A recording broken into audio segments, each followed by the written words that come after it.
أشهد أن لا إله إلا الله وحده لا شريك له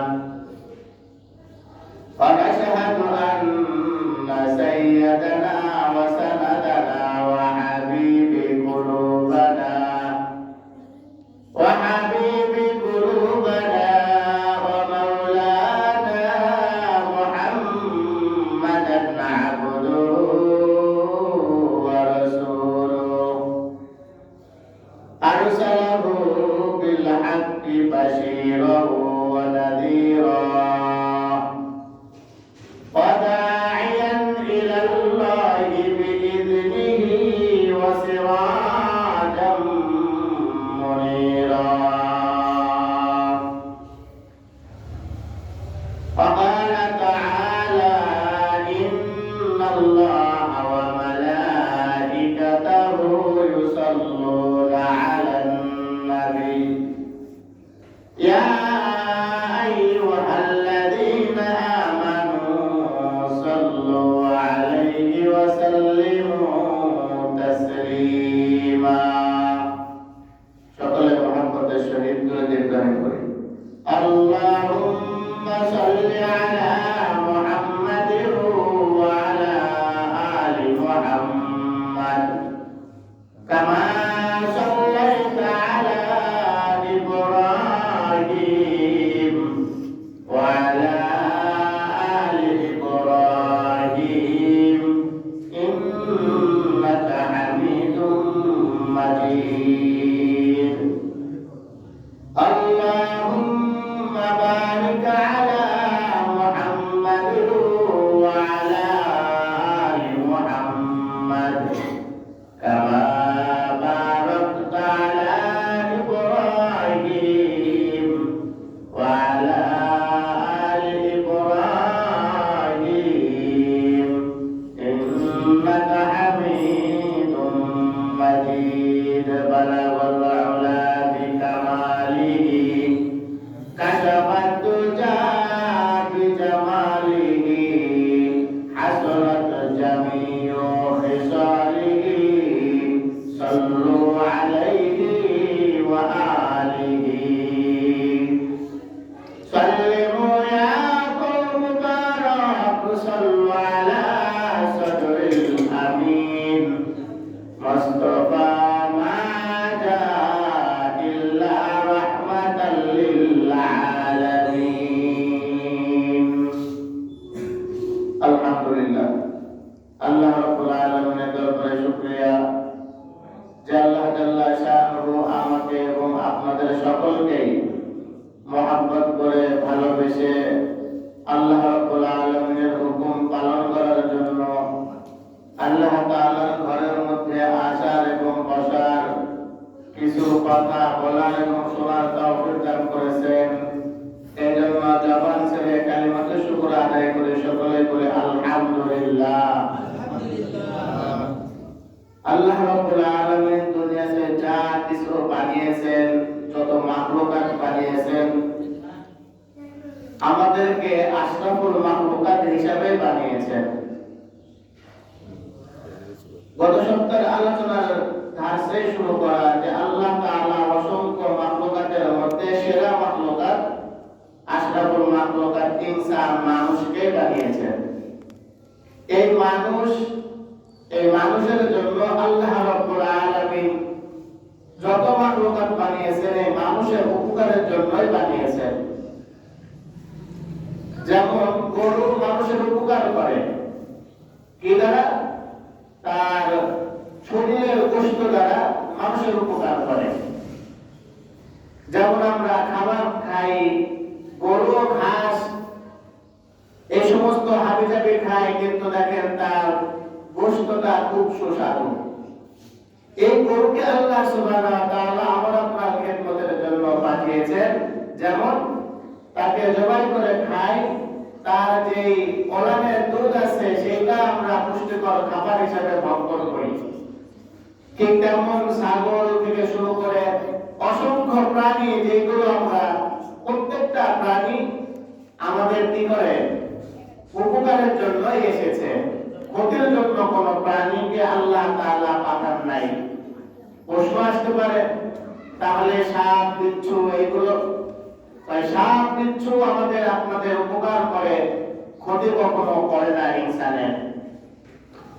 ইনসানের ক্ষতি করে না। যদি ইনসান যদি তাদের ক্ষতি না করে, ঠিক এমন একটা ঘটনা, আল্লাহর এক বান্দা একসাথে রাস্তা দিয়ে একটা বড় আকার একটা বিচ্ছু যাইতেছে, বিচ্ছু, এবং বিচ্ছুটা অনেক দ্রুত যাইতেছে। আল্লাহর বান্দা চিন্তা করলো বিচ্ছুটা কোথায় যায়। আল্লাহর গোলাম, আল্লাহর বান্দা বিচ্ছুটার পিছনে পিছনে হাঁটে, বিচ্ছুটার সামনে সামনে। তো দেখা যায় যে বিচ্ছুটা নদীর কিনারে চলে গিয়েছে।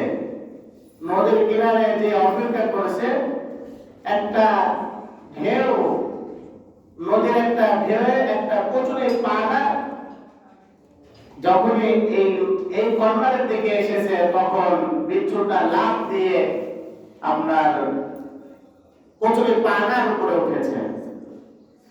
এবার দেখে যে আরেকটা কিছুক্ষণ পর একটা ঢেউ এসে নদীর মাঝখানে চলে গিয়েছে, বিচ্ছু সহ বিচ্ছুর ওই ভেলা কচুরি পানা। আল্লাহর বান্দা চিন্তা করছে যে এইটা তো এখানে বসে থেকে দেখলে তো এর মজা বোঝা যাবে না। তখন একটা নৌকা ভাড়া করেছে, বিচ্ছু যাইতেছে কচুরি পানার উপর দিয়ে, আর আল্লাহর বান্দা নৌকা নিয়ে পিছে পিছে যায় আর চিন্তা করে যে এই বিচ্ছু যদি আমার নৌকায় উঠতো তাহলে তাকে বাড়ি দিয়ে মারতাম। আমরা বিচ্ছু থেকে মারিতে পারি না, মারি। আল্লাহর বান্দা চিন্তা করতেছে যে বিচ্ছুটা যদি আমার নৌকায় উঠতো আর বাড়ি দিয়ে মারতাম, আল্লাহ তাআলা কচুরি পানাকে অযথা বানান নাই, বিচ্ছুর নৌকা হিসেবে কচুরি পানাকে আল্লাহ তাআলা বানিয়েছেন। এবার কিছুক্ষণ পর দেখে যে বিচ্ছুটা কচুরি পানাটা নদীর ওই কিনারে যাইতেই বিচ্ছুটা লাফ দিয়ে এই ডাঙায় উঠে পড়ছে। এবার বিচ্ছুর পিছে পিছে যায়, কিছু দূর যায়, দেখে যে একটা রাখাল যুবক, মাথায় টুপি, গায়ে লম্বা জামা, তার কিছু ছাগল গরু মাঠে খাচ্ছে, আর যুবকটা বিশ্রাম নিচ্ছে, ঘুমায় গিয়েছে।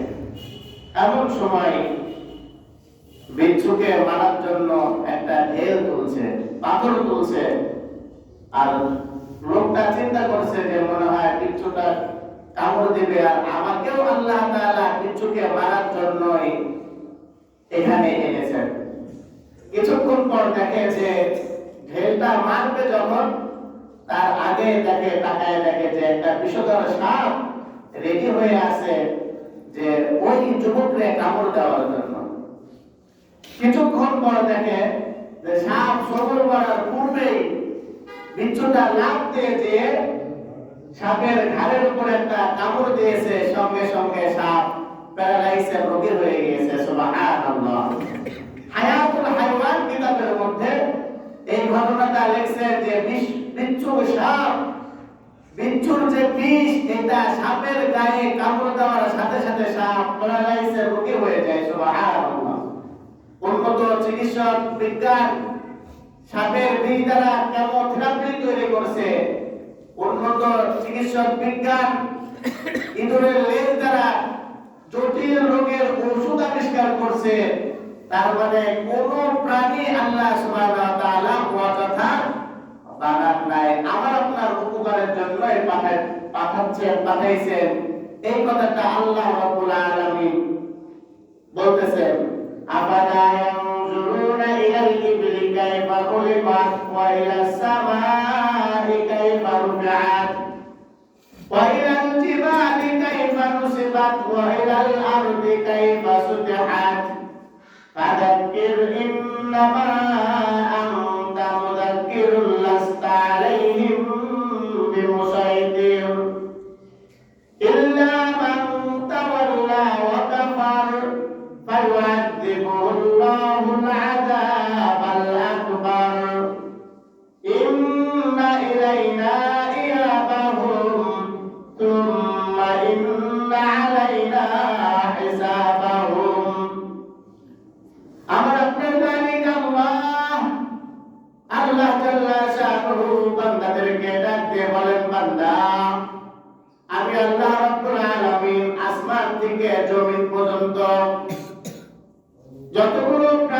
পাঠিয়েছি, প্রত্যেকটা প্রাণী আমি তোমাদেরকে সেবা করার জন্য পাঠিয়েছি।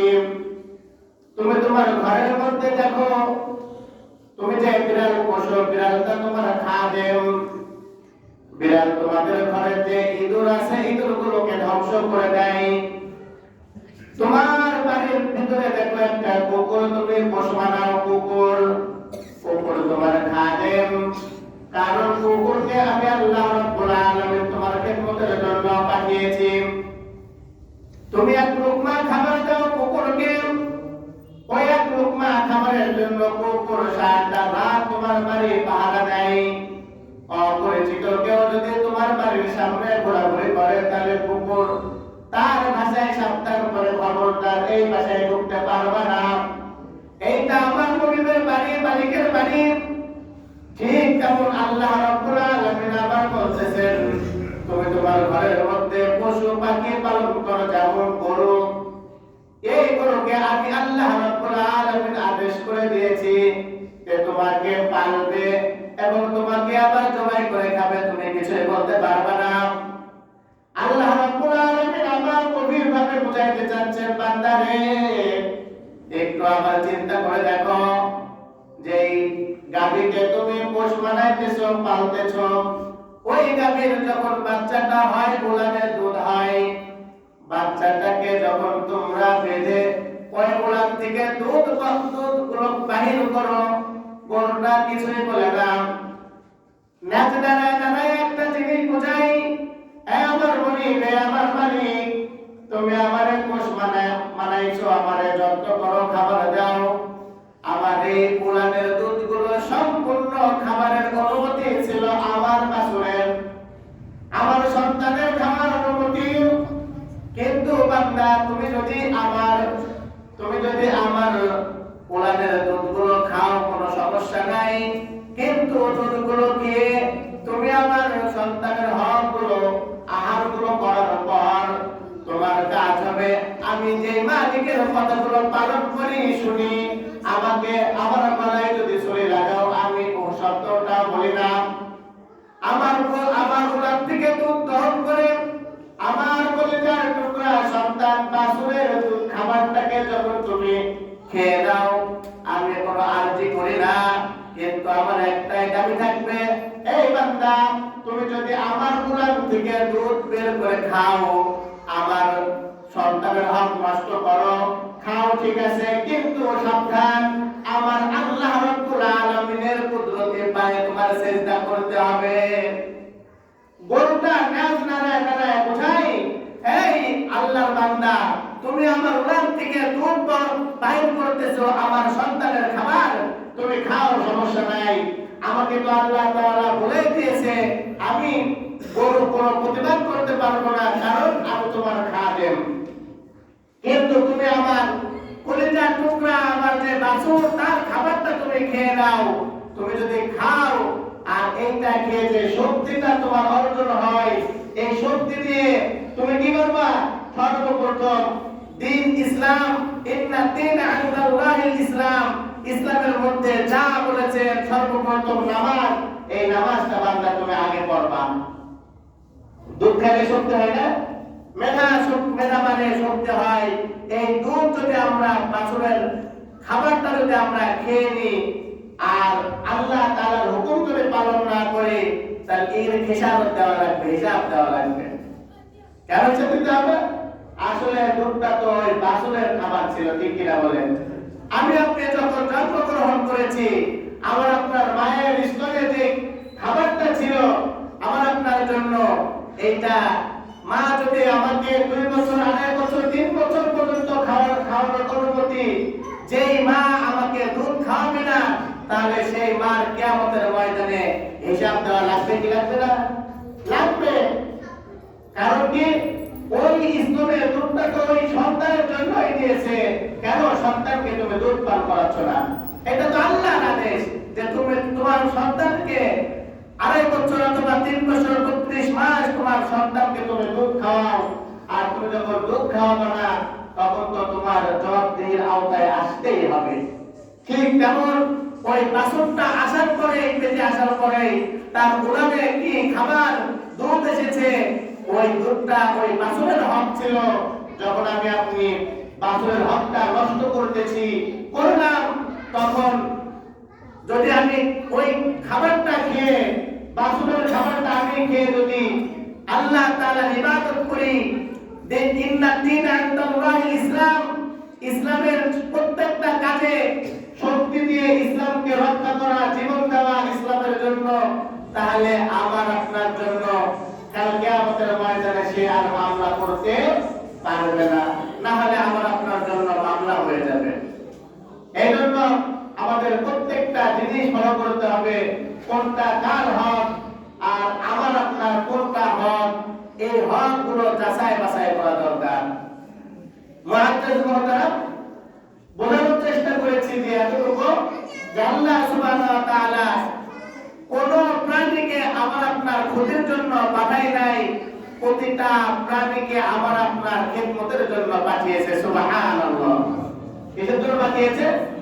খেদমতের জন্য। খাদেম, যেমন আমাদের বর্তমান দেশের প্রধান উপদেষ্টা যিনি, তার খাদেম কয়টা? তার নিরাপত্তার জন্য যতগুলো মানুষ আছে সকলে তার খাদেম, ঠিক কিনা? একটা মানুষের জন্য যদি খাদেম থাকে, এ তো প্রধান উপদেষ্টা যেমন মানুষ, আমি আপনিও তেমনই মানুষ। পার্থক্য আছে? কিছু পার্থক্য তার মেধা শক্তি দিয়ে আল্লাহ সুবহানাহু ওয়া তাআলা অনেক টাকা পয়সার মালিক বানিয়েছেন। এমনই কিছু না হলে তো আমার আপনার যে দুইটা হাত, তারও দুইটা হাত, তারও দুইটা চোখ, তার দুইটা পা, তাহলে সে এত দামি কেন? সে আশরাফুল মাখলুকাত, এই জন্যই দামি। আর আমার আপনার চিন্তা করতে হবে, আমি আপনি আশরাফুল মাখলুকাত, আর তামাম যে সমস্ত মাখলুকাত আছে এইগুলো কি আশরাফুল মাখলুকাত? এইগুলো আমাদের খেদমতের জন্য, সেবার জন্য তাদেরকে পাঠানো হয়েছে। আর আমাকে আপনাকে আল্লাহ তাআলা কি বলছেন? যে পৃথিবীর মধ্যে, পৃথিবীটা তোমাদের খাদেম, পৃথিবীটা তোমাদের খাদেম। এই পৃথিবীর মধ্যে যা কিছু বানিয়েছে তোমাদের খাদেম, তোমাদের খেদমত করবে। আর এই খেদমতের উপযুক্তই তোমরা খেদমত পাওয়ার পর তোমরা কি করবা? আমার ইবাদত বন্দেগী করে আমি আল্লাহ তাআলা তোমাদের জন্য বানিয়ে রাখছি, সেটা হলো জান্নাত। তোমাদেরকে জান্নাত দান করব। সুবহানাল্লাহ। প্রত্যেকটা ইনসানের জন্য একটা করে জান্নাত আল্লাহ তাআলা বানিয়ে রাখছেন, প্রতিটা মানুষের জন্য একটা করে জান্নাত। প্রশ্ন করতে পারেন, তাহলে ইহুদি খ্রিস্টান যারা মুসলমান কাফের তাদের জন্য? হ্যাঁ, তাদের জন্য একটা করে জান্নাত। যে মানবে আল্লাহ তাআলা তাকে জান্নাত দিবেন, যে মানবে না তাকে জান্নাত দিবেন না, তাকে জাহান্নামে ফেলে দিবেন যে মানবে না। মুআজ্জিজ মুহতারাম, এই জন্য আমাদের প্রত্যেকের ওই আল্লাহ সুবহানাহু ওয়া তাআলা যে কথাগুলো বলেছেন, যে কাজগুলো করতে বলেছেন, সেই কাজগুলো করা আমাদের জন্য কি ফরজে আইন। যদি আমি আপনি করি, তাহলে আল্লাহ সুবহানাহু ওয়া তাআলার নেক নজরে থাকবো। আমার জন্য, আপনার জন্য আল্লাহ তাআলা জান্নাত রেডি করে রেখেছেন, উন্নত মানের জান্নাত। ইন্নাল্লাযীনা আমানু ওয়া আমিলুস সালিহাতি কানাত লাহুম জান্নাতুল ফিরদাউসি নুজুলা। সবচেয়ে ভালো জান্নাত, জান্নাতুল ফিরদাউস আমার আপনার জন্য রেডি হয়ে আছে। যদি আমি আপনি দুনিয়াতে ভালো কাজ করে যেতে পারি, তাহলে জান্নাতুল ফিরদাউসে যেতে পারবো। আর যদি ভালো কাজ করতে না পারি, তাহলে আল্লাহ তাআলা জাহান্নাম বানিয়েছেন, জাহান্নামের মধ্যে ফেলে দেবেন। মুআজ্জিজ মুহতারাম, গত কয়েক সপ্তাহের আলোচনার শেষ অংশের মধ্যেই আবারও চলে যাইতেছি। আল্লাহ রাব্বুল আলামিন বলতেছেন, লাইসাল বিররা আন তুওয়াল্লু ওজুহাকুম কিবলাল মাশরিকি ওয়াল মাগরিবি ওয়ালাকিন্নাল বিররা মান আমানা বিল্লাহি ওয়াল ইয়াউমিল আখির। আল্লাহ রাব্বুল আলামিন আমাকে আপনাকে ডাক দিয়ে বলতেছেন, বান্দারে, তোমাদের মুখমণ্ডল পূর্ব বা পশ্চিম দিকে, যে দিকে নিয়ে যাও, কোনো লাভ নাই যদি আমানা বিল্লাহ, আমার উপরে যদি ঈমান না রাখো। ঈমান বিহীন যদি তুমি যতই ভালো কাজ করো, ওই ভালো কাজের কোনো মূল্য নাই। ঈমান সহ যদি তুমি একটা ভালো কাজ করো, তার প্রতিদান কিয়ামতের ময়দানে আমি আল্লাহ রাব্বুল আলামিন দিব। তুমি যদি ঈমান আনো, লা ইলাহা ইল্লাল্লাহু মুহাম্মাদুর রাসূলুল্লাহ, এই কথাটা যদি দিলের মধ্যে যদি মেনে নাও, বিশ্বাস করে নাও, তারপরে সঙ্গে সঙ্গে যদি তুমি মারা যাও, আমি আল্লাহ রাব্বুল আলামিন তোমার জন্য দাখালাল জান্নাত, জান্নাত রেডি করে রেখেছি। আবার একজন ব্যক্তি লা ইলাহা ইল্লাল্লাহু মুহাম্মাদুর রাসূলুল্লাহ পড়লো, পড়ার পর জিন্দেগীর মধ্যে আর কোনো ইবাদত বندگی করে নাই, কিন্তু সে মানে যে আল্লাহ এক, তাকে হাজারবার বলা হয়েছে তুমি তাকে প্রলোভন দেখানো হয়েছে, টাকা দিচ্ছে, তুমি আল্লাহকে অস্বীকার করো, করে নাই। তাকে প্রলোভন দেখানো হয়েছে, হত্যার হুমকি দেওয়া হয়েছে যে নবী মুহাম্মদুর রাসূলুল্লাহকে তুমি অস্বীকার করো, তোমাকে এই দেওয়া হবে, সে করে নাই। কিন্তু তার জিন্দেগীর মধ্যে আর কোনো ইবাদত নাই, শুধু গুনাহ আর গুনাহ। আল্লাহ রাব্বুল আলামিন আর হাবিব বলেন, ওই ব্যক্তি তার নির্দিষ্ট যে গুনাহের কারণে আযাবটা আছে, ভক্ষণ করার পর একদিন না একদিন সে আল্লাহ রাব্বুল আলামিনের বানানো দাখালাল জান্নাতে চলে যাবে। সুবহানাল্লাহ, জান্নাতে চলে যাবে। শাস্তিটা ভোগ করার পর একদিন না একদিন জান্নাতে যাবেই। কিন্তু যার মধ্যে ঈমান নাই, সে কোনোদিন জান্নাতে যেতে পারবে না। তাহলে প্রথম শর্ত আল্লাহ তাআলা দিচ্ছেন যে আমানা বিল্লাহ, তুমি আমার উপর আগে ঈমান এনে এবার পূর্ব থেকে অথবা পশ্চিম থেকে নামাজ পড়ো। গত সপ্তাহে গাঁওতে গিয়েছিলাম, গিয়েছিলাম আপনার ওই সেই চুয়াডাঙ্গার ওইদিকে। তো ওইদিকে পশ্চিম আমার কাছে মনে হলো এইদিকে মনে হলো আমার কাছে পশ্চিম। আমাদের কাছে পশ্চিম তো নাক বরাবর সোজা, নামাজ পড়তে যে এখন আমার কাছে মনে হচ্ছে কোন দিকে নামাজ পড়ছি আমি। কিন্তু দেখেন, যদি ওইটা যদি আসলে উত্তর বা দক্ষিণ থেকে পশ্চিম যদি হয়, তবুও কোনো সমস্যা আছে নাকি আমাদের? আমার ঈমান তো আল্লাহ তাআলার উপরে আছে। রাস্তার কারণে, ঘোরার কারণে আমার পূব আর পশ্চিম যেদিকে যাক না কেন, আমার আপনার কোনো সমস্যা নেই। আল্লাহ রাব্বুল আলামিন পরে আবার বলতেছেন, আমানা বিল্লাহি ওয়াল ইয়াউমিল আখির ওয়াল মালাইকাতি ওয়াল কিতাবি ওয়ান নাবিয়্যিন। বান্দা যখন আমার উপরে ঈমান আনবা, ঈমান আনার পর সর্বপ্রথম তুমি আখিরাতকে বিশ্বাস করবা। মনে করো না যে তুমি আর জিন্দেগিটাই সেই জিন্দেগি, খাও দাও ফুর্তি করো এইটাই শেষ মনে হয়, তা না। দুনিয়ার পর আবার একটা আল্লাহ রাব্বুল আলামিনের জিন্দেগি আছে, সেইটা হলো পরকালের জিন্দেগি, তার নাম হলো আখিরাত। কিয়ামতের ময়দানে বিচার হবে। বিচার হওয়ার পর আমার আপনাকে নয় জান্নাত নয় জাহান্নামে ফেলবে। ওই যে একটা যে জায়গা, সময়, ওই জায়গাটার নাম বলা হয়েছে আখিরাত। মরার পর হিসাব হবে। আল্লাহ রাব্বুল আলামিন বলতেছেন, বান্দা তুমি ওই আখিরাতের কথা চিন্তা করো, আখিরাতের উপরে ঈমান আনো, আখিরাতের কথা চিন্তা করে তুমি আমার প্রত্যেকটা হুকুম পালন করবা, আর প্রত্যেকটা গুনাহের কাজ তুমি বান্দা ছেড়ে দিবা। আখিরাতের কথা যদি চিন্তা হয় আর গুনাহ করার চিন্তা হয় গুনাহ করার কথা, যে আসরের নামাজ আর পড়ব না, চিন্তা হয় মাগরিবের নামাজ আর পড়ব না, কারণ আমার আখিরাতের ময়দান আছে, যে ময়দানে হিসাব হবে, বিচার হবে। বিচারটা এমন হবে যে ন্যায় করা হবে, কারোর সঙ্গে অন্যায় করা হবে না। ওই বিচারের পরে ফয়সালা হয়ে যাবে কে জান্নাতি কে জাহান্নামী। দুনিয়াতে তো জান্নাত আর জাহান্নামের কথাই আছে, কিন্তু নাই। দুনিয়াতে আছে? নাই। এই জন্য তো আমরা ভয় পাই না, কিন্তু ভয় পাই জেলখানা। জেলখানা কি দুনিয়ার জান্নাত জাহান্নাম, তাই না? কারোর জন্য জেলখানা জান্নাত হয়ে যায়, আবার কারোর জন্য জেলখানা কেড়ে যায়, জাহান্নাম হয়ে যায়। সেই জাহান্নামের ভয়তে আমরা কেউ কি করি না, হত্যা করি না, মারামারি করি না, চুরি করি না, ডাকাতি করি না, ছিনতাই করি না। চিন্তা একটাই, যদি ধরা পড়ে তাহলে জেলখানায় ঢুকায় দেবে। এই ভয়টা যেমন আমরা করি, তেমন ভয় করার কথা বলা হয়েছে কি আখিরাতের। যে আখিরাতে জান্নাত আছে, জাহান্নাম আছে। আমি যদি এখন অন্যায় করি, তাহলে আমাকে ওই জাহান্নামের জেলখানায় আটকানো হবে। আর আমি যদি এখন ভালো কাজ করি তাহলে অবশ্যই জান্নাত নামক ওই ঠিকানা আমাকে দেওয়া হবে।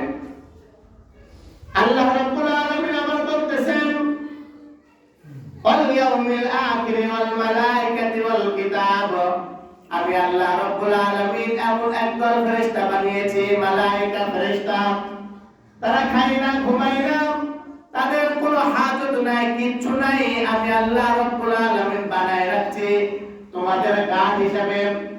দুনিয়াতে তোমাদেরকে নিয়ন্ত্রণ করার জন্য একটা সরকার আছে, সেই সরকারের কিছু লোক আছে, পুলিশ, র্যাব, সেনাবাহিনী, তারা দেশকে রক্ষা করে, তারা সমাজটাকে সুন্দর করে রক্ষা করে। চোর, চিটার, বাটপার, ছিনতাইকারী, রাজানি, ধর্ষণকারী, তাদেরকে ধরে নিয়ে যে শাহী আদালতে তুলবে, তোলার পরে বিচার হবে, তাদেরকে বিচার করে তাদের মৃত্যুদণ্ড, তাদের ফাঁসি অথবা জেল হবে। ঠিক তেমন আমি আল্লাহ রাব্বুল আলামিন একদল ফেরেশতা বানিয়েছি তোমাদের পাহারাদার। তোমাদের পাহারা দেয়, ডান কাদের ফেরেশতা দেখে, বাম কাদের ফেরেশতাও দেখে, এবং অনেক ফেরেশতা আছে তোমাদের খাবার জোগাড় করে। কিন্তু আমি মাত্র 2টা ফেরেশতা দিয়েছি, আমার পাহারাদার, পুলিশ, র্যাব, সেনাবাহিনী তাদের থেকেও শক্তিশালী। কিন্তু আমি আদেশ করি নাই যে গায়ে হাত দেবা না, ধরে নিয়ে যাবা না। কিন্তু ওই ফেরেশতার থেকেও সবচেয়ে গুরুত্বপূর্ণ একটা ফেরেশতা, তার নাম আজরাইল। এ তোমাকে যতই তুমি টাকার প্রলোভন দেখাও, যতই তুমি লোভ লালসা দেখাও, তার কোনো হাজত নাই। এই জন্য সে কোনোদিন ঘুষ খাবে না, কোনোদিন ঘুষ খেয়ে তোমাকে 1 মিনিট সময় বেশি দেবে না। নির্ধারিত সময় তোমার রূহটা টান মেরে বের করে আমার কাছে নিয়ে চলে আসবে। 2টা ফেরেশতা তোমার ডান কাঁধে আর বাম কাঁধে দিয়েছি। 2টা ফেরেশতা নেকি আর ক্ষতি লাগে, বান্দা হিসাব হবে আমার কাছে। তোমার দুনিয়ার পুলিশ প্রশাসন তো ধরে নিয়ে যায়, পিটায়, নেকটা করে পিটায়, তোমাকে তুলে হাত পা বেঁধে পিটায়, তোমাকে উলঙ্গ করে পিটায়, তোমাকে এমন ভাবে নির্যাতন করে তুমি বের হয়ে আর দ্বিতীয়বার ওই কাজ করার সাহস পাও না। আমার ফেরেশতাদেরকে বলা হয়েছে তোমরা গায়ে হাত দিবা না, তোমরা তার অপরাধগুলো লিখে রাখো। আমি আল্লাহ রাব্বুল আলামিন নিজের হাতে যে সমস্ত জিনিস বানিয়েছি, আমি আল্লাহ রাব্বুল আলামিন ওই কুদরতি জাহান্নামের মধ্যে ফেলে তাদেরকে শাস্তি দিব। জাহান্নাম বানাইছে আমাদের জন্য, শাস্তি দেওয়ার জন্য। এর জন্য আমাদের মালায়েকা ফেরেশতাদেরকে ভয় করতে হবে। তারপরে বলতেছেন আল কিতাবি ওয়ান নাবিয়িন, আমি আল্লাহ রাব্বুল আলামিন কিতাব নাযিল করেছি। কিয়ামতের ময়দানে তোমরা বলবা যে আমরা পড়ি নাই, মূর্খ ছিলাম, কিছুই জানি না। না, এই কথা বলার সুযোগ নাই। 104 খানা কিতাব পাঠিয়েছি। 104 খানা কিতাবের জন্য 1 লক্ষ, 1.5 লক্ষ অথবা 2,24,000 পয়গম্বর পাঠিয়েছি। তাদেরকে যারা তোমাদের কাছে লা ইলাহা ইল্লাল্লাহ মুহাম্মাদুর রাসূলুল্লাহ, লা ইলাহা ইল্লাল্লাহ, নাই কোনো মাবুদ আল্লাহ ছাড়া, এই কালিমার দাওয়াত তোমাদের প্রত্যেকের ঘরে ঘরে পৌঁছায় দেয় এমন একদল আমি আল্লাহ রাব্বুল আলামিন পয়গম্বর পাঠাইলাম। খালি তাই নয়, পয়গম্বরের দরজা শেষ। আমি আল্লাহ রাব্বুল আলামিন আর উলামা ওয়ারাসাতুল আম্বিয়া, নবীর উত্তরসূরিদেরকে আমি আল্লাহ রাব্বুল আলামিন দুনিয়ার মধ্যে পাঠাইলাম, জীবিত রাখলাম। তারা তোমাদেরকে লা ইলাহা ইল্লাল্লাহ, নাই কোনো মাবুদ আল্লাহ ছাড়া, এই কথাটা মেনে নাও। তোমরা অন্যায় কাজ করবে না, খারাপ কাজ করবে না, সবসময় ভালো কাজ করবা। তোমরা আমার ইবাদত করবা, মানুষের ইবাদত করবা, তোমরা চুরি করবা না, ডাকাতি করবা না। এই সমস্ত কথা একদল মানুষ বলে, তারা হলো ভালো মানুষ। তাদের কথাগুলো শুনে তোমরা ইহদিনাস সিরাতাল মুস্তাকিম, সঠিক ও সহজ সরল পথে তোমরা সোজাসুজি তোমরা চলতে থাকবা। আল্লাহ রাব্বুল আলামিন বলতেছেন ওয়া আতাল মাল আলা হুব্বিহি যাবিল কুরবা ওয়াল ইয়াতামা ওয়াল মাসাকিন ওয়া ইবনিস সাবিল, যারা ওই আল্লাহ রাব্বুল আলামিনের প্রেমে পড়ে, মহব্বতে ভালোবেসে আল্লাহ এবং আল্লাহর রাসূলের, আল্লাহর কিতাব, আল্লাহর ফেরেশতা, আল্লাহ তাআলার নবী, তাদের প্রেমে পড়ে, তাদের কথা শুনে, তাদের মহব্বতে নিজ আত্মীয় স্বজন এবং পিতৃহীন, যাদের বাবা নাই, এতিম, তাদেরকে দরিদ্র ও পথিক ভিক্ষুকদের সঙ্গে সুন্দর আচরণ করে, আমি আল্লাহ রাব্বুল আলামিন তাদের উপরে খুশি হয়ে যাই। আল্লাহ রাব্বুল আলামিন বলতেছেন, খালি তাই নয়, এবং তোমাদেরকে এটাও বলতেছি, তোমরা দাসত্বের মোচনের জন্য ধন সম্পদ ব্যয় করো, আর সালাত প্রতিষ্ঠা করো। তুমি একা একা সালাত করলে হবে না, তুমি সালাত আদায় করো, তোমার ছেলেকে সালাত আদায় করাও, তোমার বিবিকে সালাত আদায় করাও, তোমার অধীনে যে সমস্ত কর্মচারী আছে তাদেরকে সালাত আদায় করাও। আমি আল্লাহ রাব্বুল আলামিন খুশি হয়ে তোমাদেরকে দাখিলাল জান্নাত দিব। ওয়া তাযাক্কা, আমি আল্লাহ রাব্বুল আলামিন তোমাদেরকে নিসাব পরিমাণ খুশি হয়ে মাল দিয়েছি, অনেক সম্পদ দিয়েছি। এই বান্দা এক বছর তোমার কাছে গচ্ছিত রাখার পর ওই মালের একটা হিসাব, একটা অঙ্ক, অল্প কিছু সংখ্যক আমার রাস্তায় আমাকে দেবা যাকাত। আল্লাহ রাব্বুল আলামিন বলতেছেন, আল-মুফুনা বিআহদিহিম ইযা আহাদু আস-সাবিরিনা ফিল বাসাই ওয়াদ-দাররাইনা ওয়া হিনাল বাস উলাইকা আল্লাযীনা সাদাকু উলাইকা হুমুল মুত্তাকুন। আল্লাহ রাব্বুল আলামিন বলতেছেন, আবার যারা অঙ্গীকার করেন, ভোটের সময় বলে তোমাদের কালভাট করে দেব, এটা করে দেব, ওটা করে দেব, যারা করে না তারা হলো মুনাফিক। এই মুনাফিকদের থেকে সাবধান হতে হবে। আল্লাহ তাআলা বলতেছেন, অঙ্গীকার করলে তা পূরণ করে, এই সমস্ত ব্যক্তি আমার কাছে পছন্দ। যারা অঙ্গীকার করলে ভঙ্গ করে, তারা আমার পছন্দের মানুষ না, তোমরা তাদের পিছনে থাকবে না। আল্লাহ রাব্বুল আলামিন বলতেছেন, আস-সাবিরিনা ওয়াল বাসাই ওয়াদ-দাররাইনা ওয়া হিনাল বাস, যারা অভাবে ও ক্লাসে, যারা অভাবে ও তারা অভাবগ্রস্তের মধ্যে সবর করে, এবং যুদ্ধকালে যখন দেশের জন্য, ইসলামের জন্য, কোরআনের জন্য, যখন হাদিসের জন্য, কোন নবীর জন্য কোন মানুষ যখন প্রতিবাদ করে, ওই প্রতিবাদের মধ্যে যায় কেউ যদি শাহাদাত বরণ করে মারা যায়, আমি আল্লাহ রাব্বুল আলামিন খুশি হয়ে তাদের জন্য জান্নাত রেখেছি। আর আল্লাহ তাআলা বলতেছেন, ওয়া উলাইকা হুমুল মুত্তাকুন, তারাই সত্য এবং তারাই হলো সর্বপ্রথম, তারাই ধর্মভীরু। ধর্মভীরু কারা? যাদের ভিতরে এই সমস্ত গুণাবলীগুলো আছে ভালো, তারা হলো ধর্মভীরু। আর যাদের মধ্যে অঙ্গীকার ভঙ্গ করে, সে কখনো ধর্মভীরু হতে পারে না। যে যাকাত দেয় না, সে ধর্মভীরু হতে পারে না। যে মানুষের অভাবে শুকরিয়া আদায় করে না, সে কখনো ধর্মভীরু হতে পারে না। যে নবীজি এবং ইসলামের জন্য জিহাদের ময়দানে যায় না, সে কখনো ধর্মভীরু হতে পারে না। যে নামাজ পড়ে না, সে কখনো ধর্মভীরু হতে পারে না। যে দাসত্বের মোচন থেকে বের হতে পারে না, সে কখনো ধর্মভীরু হতে পারে না। যে ভিক্ষুকদেরকে ভিক্ষা দেয় না, গালিগালাজ করে, সে কখনো ধর্মভীরু হতে পারে না। যে এতিমের সম্পদ যে লুণ্ঠন করে, ভক্ষণ করে, সে কখনো ধর্মভীরু হতে পারে না। যে নিজের আত্মীয় স্বজনের সঙ্গে সুসম্পর্ক রাখে না, সে কখনো ধর্মভীরু হতে পারে না। যে নবীগণের প্রতি বিশ্বাস রাখে না, সে কখনো ধর্মভীরু হতে পারে না। যে আখিরাতকে মানে না, সে কখনো ধর্মভীরু হতে পারে না। যে ফেরেশতাকে মানে না, সে ধর্মভীরু হতে পারে না। যে কুরআন হাদিসকে 104 খানা কিতাবকে মানে না, সে কখনো ধর্মভীরু হতে পারে না। ধর্মভীরু হতে হলে ওই ব্যক্তি যে আল্লাহ তাআলা ঈমান আনার পর সকল পাপ কাজ ছেড়ে দিবে, ওই ব্যক্তি হলো ধর্মভীরু। ঠিক কিনা বলেন? আল্লাহ রাব্বুল আলামিন আমাদের এবং আপনাদের সকলকে ধর্মভীরু হওয়ার তৌফিক দান করুন। আমিন। ওয়া আখিরু দাওয়ানা আলহামদুলিল্লাহি রাব্বিল আলামিন।